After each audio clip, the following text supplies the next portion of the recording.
Hello guys, good morning muna rito at good evening dyan. Kape tayo! Isang higop, katulad ng ating tradisyon ang humigop ng kape tuwing umaga. O, higop muna tayo bago tayo mag-discuss. Okay guys, eto. Naku po Rudy, nakikita nyo yan sa taas, ano? Si Miko Clabano. Mukhang papalitan na o pinalitan na, no? Sa ombudsman. Naku po Rudy. At mukhang meron ng bagong spokesperson ang ombudsman ngayon.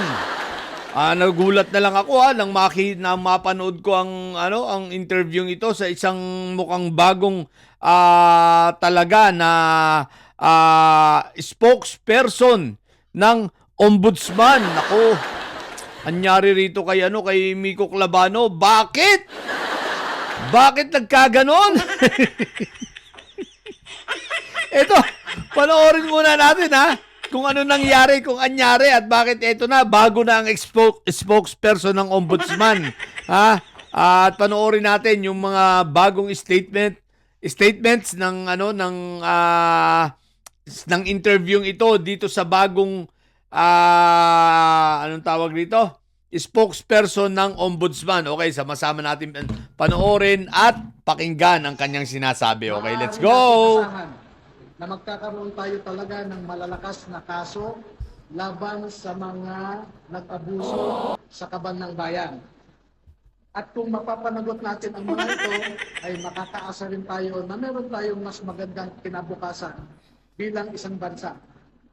At ang panggagalingan ng pagpapalakas sa kaso na yan ay hindi lamang galing sa 14 na ito, kundi may mga panibagong mga witnesses tayo isasama para sa build-up of cases. Kung sino ang mga idadagdag nating witnesses ay huwag niyo muna akong tanungin dahil confidential pa yan. O yun guys napakinggan natin.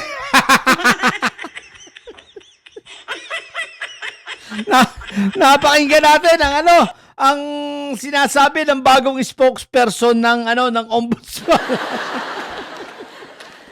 Si Atty. Baluga.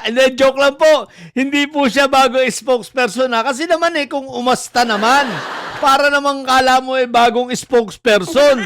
Kaya tuloy napagkamalang kung nung mapanood ko ito, bago na ang spokesperson. Ang mga sinasabi parang he represents the ombudsman, no? At talagang palalakasin daw nila ang kaso. Ibig sabihin ba talagang kasama na siya ng ombudsman? Bagamat Teka lang. Ang lakas talaga tama ni Atty. Baluga, no?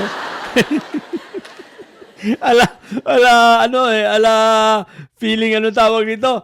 Feeling talaga na siya ay no? Spokesperson. Anyway guys, ito ay malaking katangahan, malaking kabubuhan. Ombudsman, alam nyo itong pagpipilit ninyo dito sa 14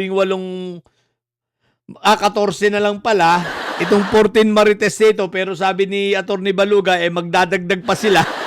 Magdadagdag pa ng kabubuhan at katangahan. Aba, ombudsman.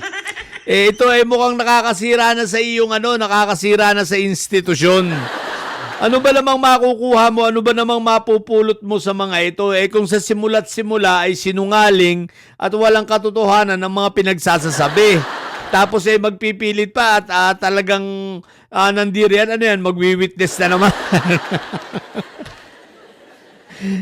Anong credibility ng mga ito? Anyways, hopefully, sana ang ombudsman binivet ito na mabuti, Sapagkat sa totoo lang, ombudsman, mukhang kayo na lang ang naniniwala sa mga ito. No? Wala nang naniniwala dahil wala nang mga to, walang integridad, walang maayos na reputasyon. Even sa armed forces ay hindi nagpapapaniwala sa mga ito. Bakit? Dishonorably discharged ang mga ito Ibig sabihin na sa simula't simula hindi mo talaga pagkakatiwalaan. 'Di ba? Dishonorably nga 'Di ba ga? Ngayon mukhang si Ombudsman Remulla naman siya na lang ang naniniwala dito. Ombudsman, Huwag ka nang magsayang pa ng effort dyan. Ang daming nakapending sa'yo tulad ng sinasabi namin. Unahin mo yung mas mahalaga. Huwag mo nang pagbuhusan ng pansin niyang 14 na marites na yan tsaka si Atty. Baluga. Pabayaan mong gumulong ang hustisya sa mga yan at marami ng demanda ang mga yan. Pero yung gamitin mo pa yan ng mga witness, nako, malaking kalokohan. Hopefully, binevet mong mabuti ang mga yan, ha? Dahil wala talagang ano pang reputasyon yan. Magtuturo, panibago na namang naratibo, panibago na namang kwento. Ibig sabihin, from the start, dapat kung ano yung kwento nila nung simula, dapat yun din ang kwento ng huli. Diba? Kung sa simula pa lang, mali-mali na at napaghahalatang mga inimbento at pinaggagawang kwento, ano pa nga asahan ng taong bayan dyan? Paano mo paniniwalaan yan? Diyos ko po, Rudy. Ombudsman, unahin mo yung dapat unahin. Unahin mo yung kay Sabit Sipon. Unahin mo yung kay Inday Sayad. Nandyan na plunder case. Unahin mo itong andyan pa yung kila Kawatano. Andyan pa kay Loren. Doon sa mag-inang Solar Gay. Diba? Ang dami pang dapat unahin. Itong kay Buanggo. Andyan yung kay Iyutman, kay Manscarpio. Ay, Diyos ko po, Rudy. Napakaraming mga kontrobersyal na kaso pa ang nakabinbin sa inyo dyan at naghihintay ang taong bayan. Andyan pa yung kila Joel Villanueva, kila Chis Escudero. Diba? So, ang dami pang nakabinbin dyan sa'yo, Ombudsman. Tapos pagbubuhusan mo pa ng pansin niyang 14 na marites na yan, kayo na lang ang pumapansin dyan. Sa totoo lang Hindi interesado ang taong bayan sa mga yan dahil simula't simula ay sablay. Mas interesado kami dun sa mga nabanggit ko sa'yo. Higit sa lahat dito sa plunder case ni Inday Sayad. Ayan, maliwanag na sa sinabi ni Gina Acosta. Aba, ano pa bang ebidensya ang hahanapin ninyo at ano pa bang fact-finding ang hinahanap ninyo? Diba, ang ini-establish ninyo, establish na yan. Ito, gamitin nyo na, karagdagan, yung kay sinabi ni Gina Acosta, yung pag-amin niya. Doon pa lang, may violation na sila. Na si Gina Acosta, pinasa kay La Chica na hindi naman authorized person to distribute itong confidential funds. Ngayon, sino ang nag-utos? Sa utos ni Inday Sayad. Na dito, very obvious, na bukod sa bobo, talagang sinuway nila ang procedures. Sinuway nila ang batas, di ba ga? At ang halaga ng kanilang mga ang totality ng halaga ng kanilang mga sa confidential funds pa lang na nilaspag ay 612.5 million na, Ombudsman.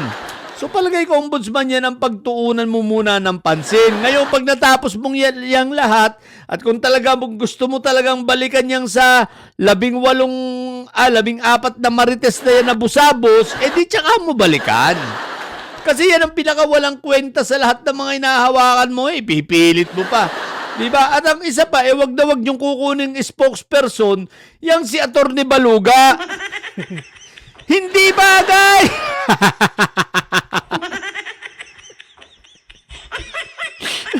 Paalala lang yun, Hindi bagay si Atty. Baluga spokesperson, ang pangit. So mga kabibim ko dyan, biro lang po na si Atty. Baluga spokesperson. Si Miko pa rin po.